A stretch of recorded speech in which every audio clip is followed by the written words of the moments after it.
SBI clerk का notification बहुत जल्दी ही एक्सपेक्टेड है और ऐसे में अगर आपको लग रहा है कि मैं तो हिंदी मीडियम स्टूडेंट हूँ मैम, या मेरी इंग्लिश बहुत वीक है तो मैं इंग्लिश को कैसे कवर करूँगा, तो ये वीडियो मैंने आप ही लोगों के लिए बनाया है। इस वीडियो को लास्ट तक देखिएगा।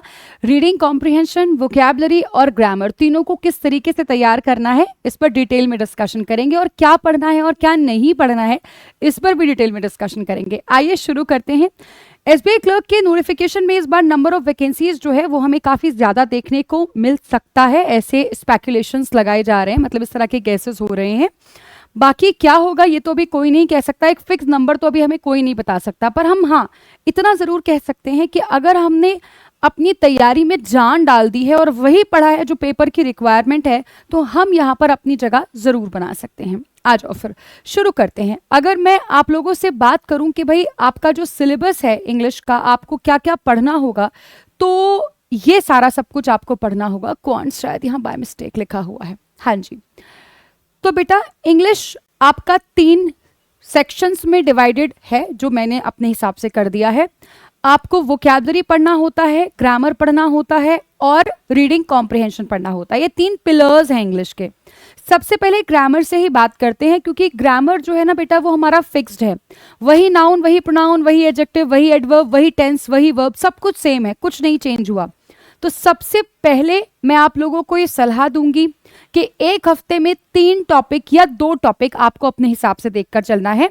ये टॉपिक आपको पूरे करते चलने हैं। मैं आपको ये नहीं कह रही हूं कि एक टॉपिक को एक दिन में पढ़कर खत्म कर दो, ऐसा नहीं है सही, ठीक है, क्योंकि हमें उसको रिटेन भी करना है और समझ समझ कर पढ़ना है, रटने नहीं है रूल्स को। मेरी सलाह हमेशा ही ये रहती है कि जब कभी भी आप ग्रामर पढ़ने बैठे तो आप ये समझ कर बैठे कि मैं इसको पहली और आखिरी दफा पढ़ रहा हूं, और हर टॉपिक को बाकायदा पूरा समय देकर अच्छे से डिटेल में सारे टॉपिक्स की स्टडी आप लोगों ने करनी होती है, ठीक है। सबसे इंपॉर्टेंट टॉपिक्स कौन से हैं वो बता देती हूँ। ये जो 3 टॉपिक है ना बेटा, ये आपको सबसे पहले करने हैं, क्योंकि यहां से पेपर में क्वेश्चन सबसे ज्यादा आते हैं, ठीक है, राइट। डिटेल में इनको पढ़ना है, इनको पढ़ना है, फिर लेटर ऑन आपका इस तरीके से ग्राफ चलेगा। पहले यहां से शुरू करेंगे फिर इधर पहुंच जाएंगे, ठीक है। सॉर्टेड है मामला। सबसे पहले ये होगा, क्योंकि इसमें आपका वेटेज जो है पेपर का यहां से ज्यादा होता है, यहीं से ज्यादा क्वेश्चन बन जाते हैं, बाकी बचे कुछ यहां से, बचे कुछ यहां से। ग्रामर को मैं फिर से बोल दूं, इस तरह से पढ़ेंगे कि हम पहली और आखिरी दफा पढ़ रहे हैं, और एक बार जब हमने अच्छे से सारे ग्रामर के रूल्स को पढ़कर समझ लिया है, अभी मैं समझने की बात कह रही हूं, याद रखने की बात नहीं कह रही हूं, एक बार जब आपने सारे रूल्स को अच्छे से पढ़कर समझ लिया, तो अब आपका काम क्या है कि आप लोगों को टॉपिक वाइज प्रैक्टिस करनी है, ठीक है। कोई बुक लीजिएगा, कोई पीडीएफ लीजिएगा, बुक लेंगे तो बेटर रहेगा। टॉपिक वाइज जैसे नाउन पढ़ लिया तो नाउन के क्वेश्चंस प्रैक्टिस करने हैं। फॉर एग्जांपल आपने नाउन के 50 क्वेश्चंस प्रैक्टिस करे, तो ऐसा नहीं है अब करके भूल जाना है, अगले हफ्ते फिर से इनका रिवीजन कीजिएगा, फिर महीने में एक बार ऐसे इनका रिवीजन कीजिएगा। ये बहुत इंपॉर्टेंट होता है, क्योंकि रिवीजन सबसे ज्यादा जरूरी है। मैं फिर बोल रही हूं कि ग्रामर के रूल्स एक बार पढ़ लिए हैं तो बार बार नहीं पढ़ना है। लेकिन अगर मुझे नाउन नहीं आया, फॉर एग्जाम्पल मैं तो भूल गया टेंस में क्या पढ़ाया था मैडम ने, तो अब मैं क्या करूंगा, अब मैं इस टॉपिक का रिवीजन करूंगा with the help of error detections. तो मैं एरर डिटेक्शन पर ही सीधा स्विच हो जाऊंगा, मैं बार बार टॉपिक या रूल्स को नहीं बार बार स्टडी करूंगा। एक बार पढ़ लिया फिर उसके बाद में खूब सारे क्वेश्चंस की प्रैक्टिस करूंगा, बिकॉज वहीं से मेरी अंडरस्टैंडिंग बनेगी, और जब मेरी अंडरस्टैंडिंग डेवलप होती है ना तो फिर मुझे रूल्स को रटने की जरूरत नहीं पड़ती। मैक्सिमम बच्चे यही गलती करते हैं जो आपको नहीं करनी है, कि आप रूल्स के पीछे नहीं भागेंगे, आप क्वेश्चंस के पीछे भागेंगे। आपने एक टॉपिक कर लिया, उसके 50 क्वेश्चन करो, 100 क्वेश्चन करो, उनको बार बार प्रैक्टिस करो, बार बार प्रैक्टिस करो। ग्रामर आपको आएगी, झक मार के आपके पीछे आएगी, वरना ऐसे रूल्स को रटते रहोगे तो नहीं आएगा भाई, बिल्कुल भी नहीं आएगा, ठीक है। चलो अब बात कर लेते हैं वोकैबुलरी की। अगर आप मुझे यहां पर बैठे हुए सुन रहे हैं तो आपका भी सपना पीओ बनने का ही है, पर ये जो पीओ बनने का सपना है ये क्लर्क से होकर भी गुजरता है, तो इसलिए आप मेरी बात यहां पर बैठकर सुनना और पसंद कर रहे हैं। याद रखें, एसबीआई, खासकर एसबीआई इस बात के लिए मशहूर है कि वही वो अलग अलग तरीके के बड़े महंगे महंगे वर्ड्स पूछता है। और मान लो मैं एसबीआई की बात नहीं भी करती, मैं किसी भी बैंक एग्जाम की बात करूं तो सबका सिलेबस सेम ही है, और सभी में वोकैबुलरी पर कमांड होना बहुत ज्यादा जरूरी बताया गया है। अगर आपकी वर्ड्स पर कमांड है तो ऑब्वियस सी बात है, आप बहुत सारे टाइप के क्वेश्चंस जो हैं वो इजीली सॉल्व कर ले जाएंगे। जैसे फिल इन द ब्लैंक्स है, क्लोज टेस्ट है, word swap, word arrangement, word usages, ये सारे क्वेश्चंस आपके वोकैबुलरी के बेसिस पर ही होंगे। समझ में आई बात? अच्छा, ये भी आपको पता है, देखो प्री से हमारा कुछ नहीं बनता, मेंस हमारा क्रैक होना चाहिए।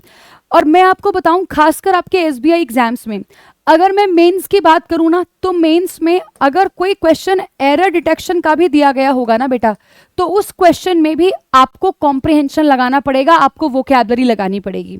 तो शब्दों का मतलब तो आपको आना ही चाहिए, वोकैबुलरी पर आपकी अच्छी कमांड होनी ही चाहिए। ठीक है, अब मुद्दा यह है कि मैम करना कैसे है, इसको कैसे करूं मैं?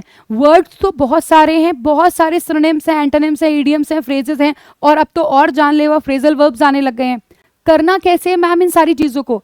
तो बेटा एक बात ध्यान में रख लीजिएगा, आज से ही गांठ बांध लीजिएगा बिल्कुल, क्योंकि इसके अलावा कोई और मूल मंत्र है ही नहीं।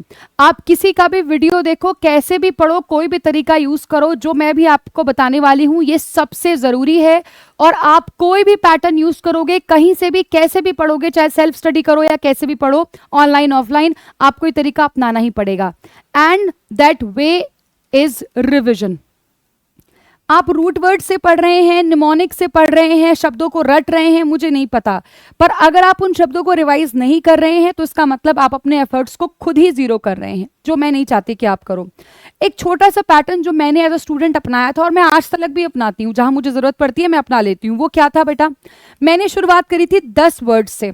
10 वर्ड से कैसे शुरुआत करी थी बेटा? मैंने डिसाइड किया था कि मैं सुबह उठते ही 10 वर्ड्स पढ़ूंगी, लर्न करूंगी, फिर शाम को उन वर्ड्स को रिवाइज करूंगी। मतलब मैं क्या करती थी, 10 शब्द याद करती थी और उन सिर्फ वर्ड्स को मैं एक नोटबुक में लिख लेती थी। ठीक है, फिर शाम को मैं उन वर्ड्स के मीनिंग लिखती थी, मुझे कुछ याद रहते थे, कुछ मैं भूल जाती थी, फिर मैं रिवाइज करती थी जो भूल जाती थी और नए 10 शब्द सीखती थी, फिर उनको ऐसे ही लिखती थी, फिर सुबह को उनका मीनिंग उनके सामने लिखा करती थी, कुछ भूलती थी, कुछ याद रहती थी, फिर ऐसे करके सारे पुराने वर्ड्स को रिवाइज करती थी और फिर अगले नए 10 शब्द लिखकर ऐसे याद करती थी। और ये पैटर्न मैंने बहुत लंबे समय तक फॉलो किया और इसलिए मेरी आज वोकैबुलरी पर बहुत अच्छी कमांड है।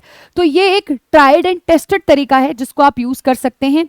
मैं बेयर मिनिमम भी अगर आपको कह के चलूं, तो अगर मान लो कि आपके पास 2 महीने हैं, ठीक है, 2 महीने हैं, इसका मतलब यह है कि आपके पास 60 दिन हैं।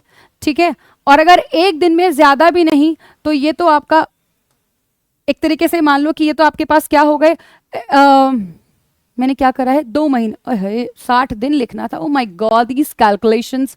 मान के चलो कि अगर आपके पास केवल 120 दिन है, ठीक है, इन 120 दिनों में अगर आप ज्यादा भी नहीं, केवल 20 words on a daily basis अगर आप याद कर रहे हो तो आपके पास अच्छा खासा कलेक्शन हो जाएगा। इतना तो हो जाएगा कि आप कम से कम बेयर मिनिमम क्वेश्चंस तो आप कर ले जाओगे। बट ये भी याद रखो कि बेयर मिनिमम से बात नहीं बनने वाली, हमें और एफर्ट्स मारने पड़ेंगे अगर हम इसी बार सिलेक्शन लेना चाहते हैं तो। ठीक है, और सबसे ज्यादा फ्रीक्वेंटली आस्क्ड वर्ड्स जो होते हैं ना बेटा, वो हमारे द हिंदू से आते होते हैं।